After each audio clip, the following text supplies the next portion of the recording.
nome é João Assis, sou da turma de jornalismo da Sala A. E a gente fez esse trabalho sobre os imigrantes e refugiados do Congo no Brasil, porque a gente acredita que a pauta tem sido subestimada, ocultada, aqui não só no Brasil, mas no mundo inteiro, né? Eu sou Giovana, eu conduzi a entrevista do Jean-Pierre no Congolinária junto da Adriana. Olá, sou Yasmin, estudante de jornalismo do primeiro semestre. Oi, eu sou Ana Pacheco, eu sou uma das escritoras também da reportagem sobre os refugiados congoleses. Eu sou Adriana Matos, eu sou uma das entrevistadoras da matéria sobre os refugiados congoleses. Sou Ana Beatriz, estudante de jornalismo do primeiro semestre aqui na Casper Liber, e eu fiz parte dessa reportagem.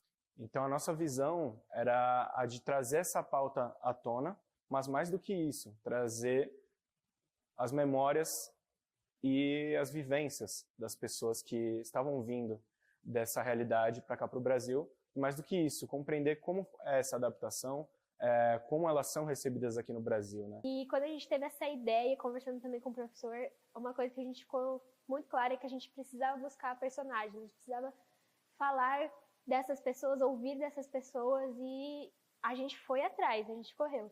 Suite a un problème qu'on a eu par rapport au métier que je viens de vous parler, que je faisais partie d'une équipe de journalistes indépendants au Congo. Alors, ces journalistes étaient en train de faire certaines enquêtes et des dénonciations concernant les choses politiques qui incriminaient le gouvernement en place.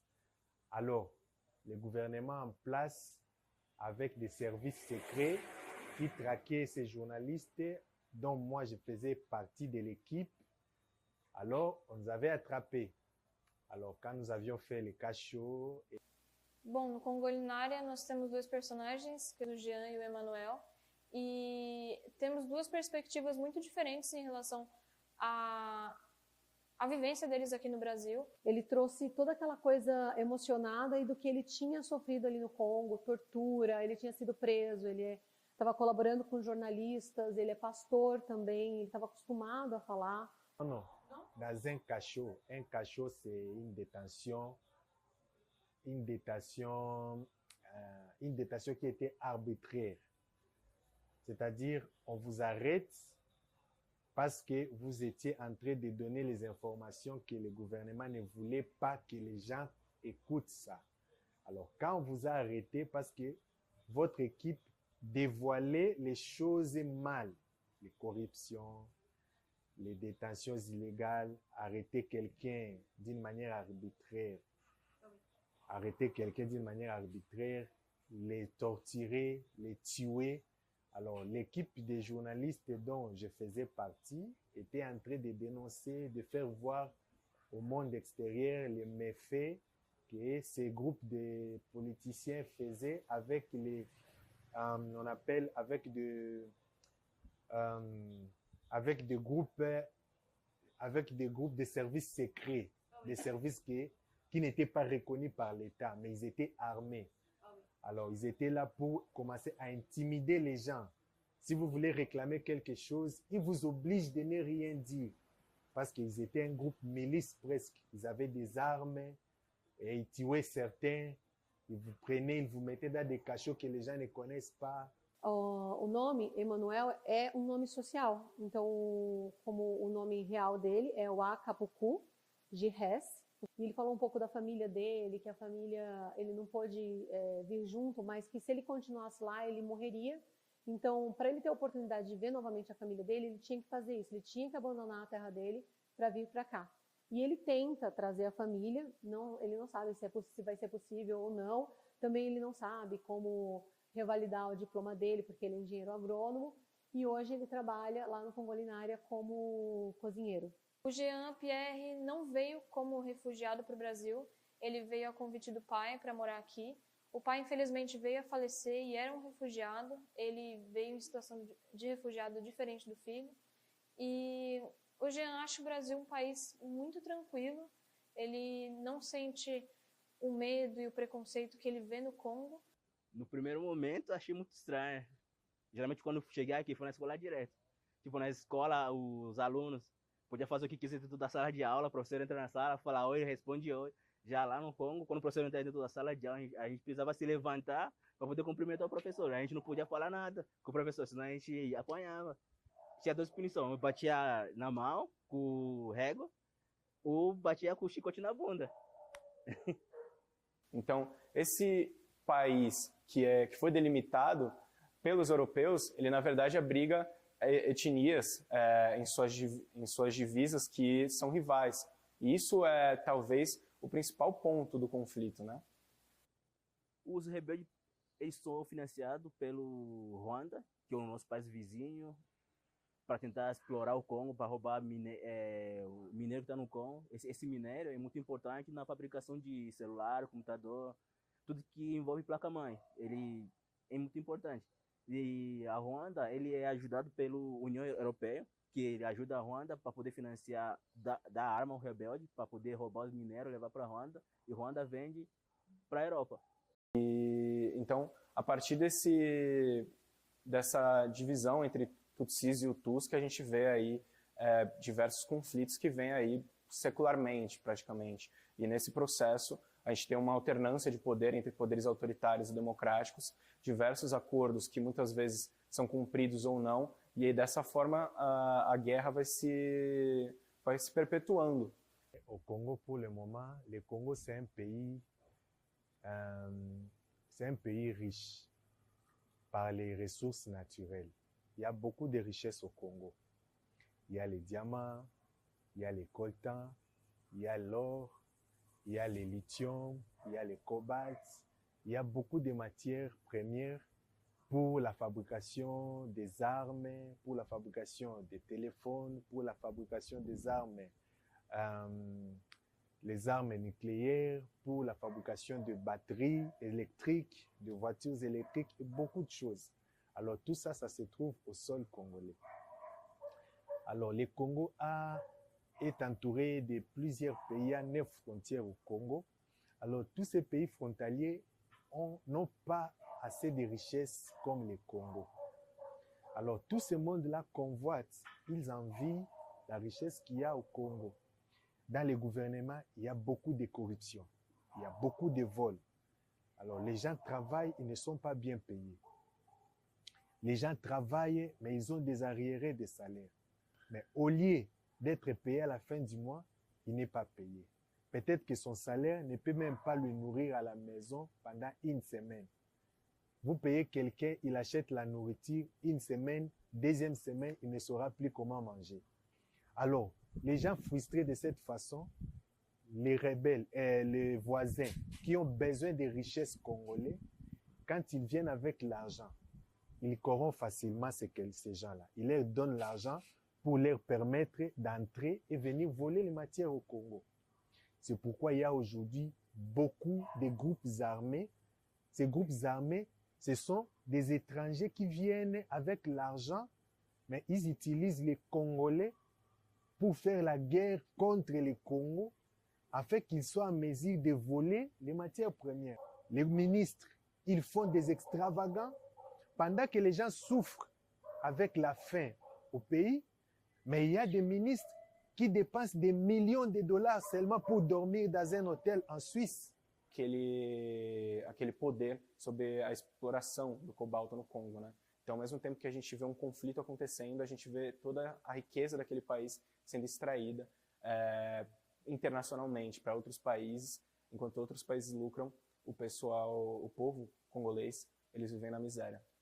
Desde o começo, eu lembrei de um professor meu do ensino médio de português, o professor João Rosa, e foi por meio desse professor que eu conheci a Verônica aqui no Brasil, né?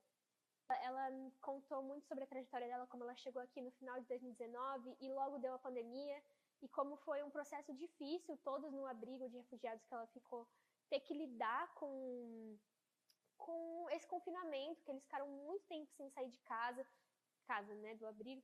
foi muito difícil e o processo dela de se consolidar aqui. Então, ela aprendeu português não foi só pelo curso, ela acaba revendo o curso em conversas no dia a dia, em conversa com o emprego que ela conseguiu por meio do abrigo, né? Ela trabalha na área da saúde. Ela contou sobre ouvir música, como as músicas da Marília Mendonça também ajudavam ela a descobrir esse nova língua, né? E ela conta, assim, como foi um processo difícil, como não foi fácil, mas que ela veio para o Brasil não afetada diretamente sobre o conflito que está acontecendo, né, na República Democrática do Congo. Ela veio porque ela sempre gostou de viajar muito, já viajou pela Europa, ela falou que era um novo começo, e ela veio aqui para o Brasil.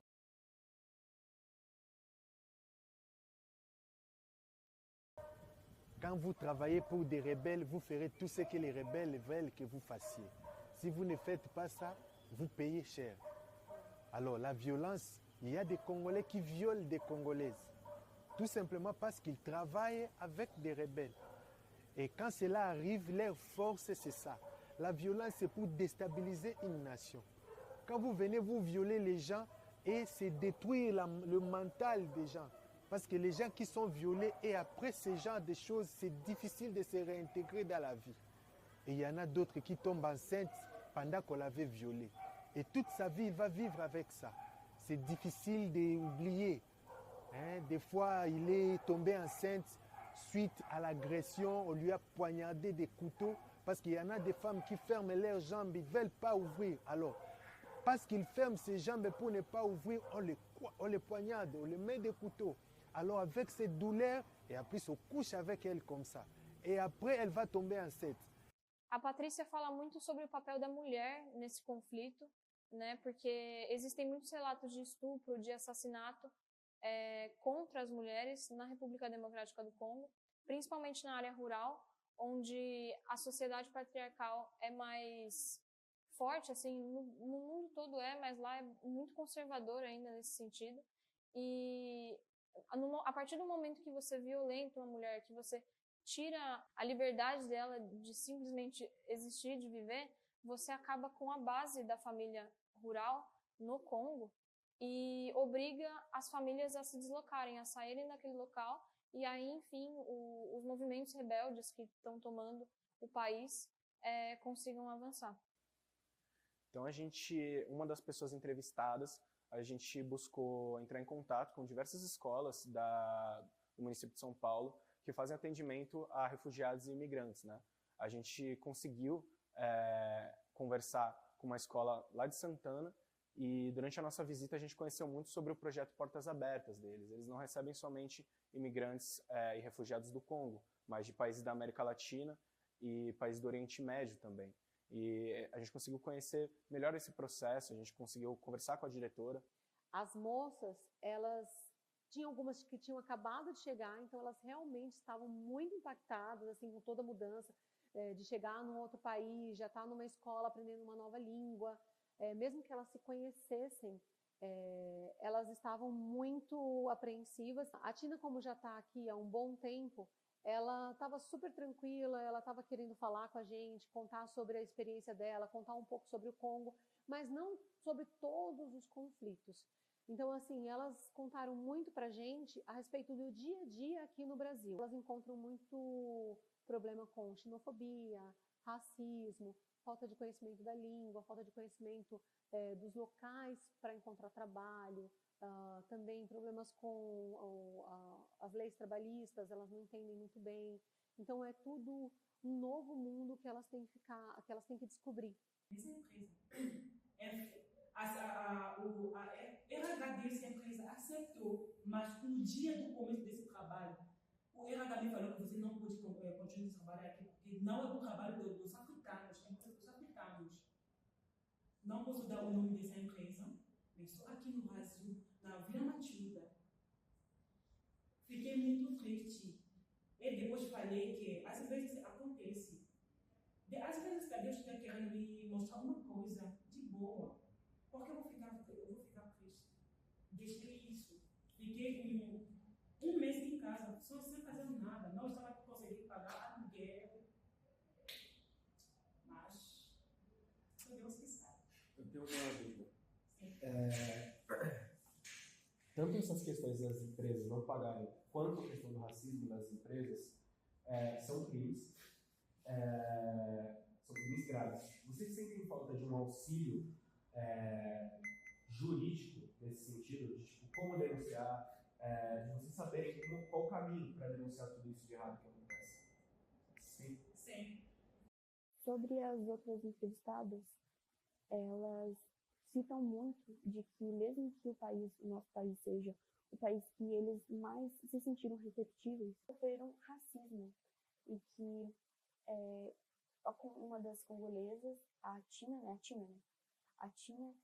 compartilha essa experiência falando que uma vez ela trabalhou em um lugar de que ela foi chamada o tempo todo de macaca, só que por eles falarem em francês, eles acabaram achando que ela não ia ouvir. Et deuxièmement, c'était dans le métro. Comme vous le savez, le bon matin, tous nous sommes là, il y a beaucoup de gens qui rentrent dans le métro. J'avais mon sac devant comme ça.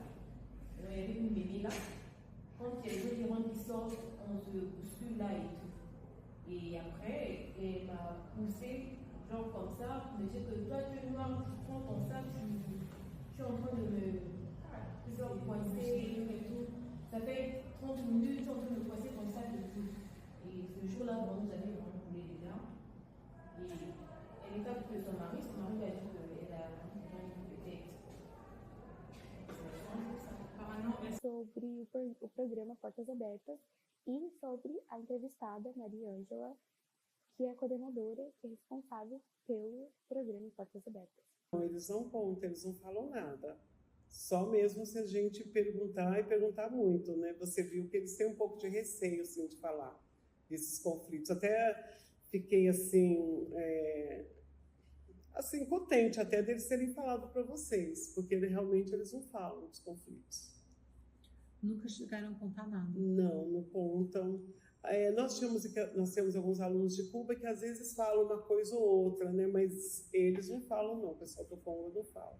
Como é que você vai falar se a sua mãe está lá? A sua mãe, seu parente, seu irmão está lá ainda? Como é que a gente vai falar alguma coisa? A gente tem medo. Então a Patrícia também fala sobre por que o Brasil é um país tão receptivo para imigrantes, né? Em relação aos outros continentes do planeta.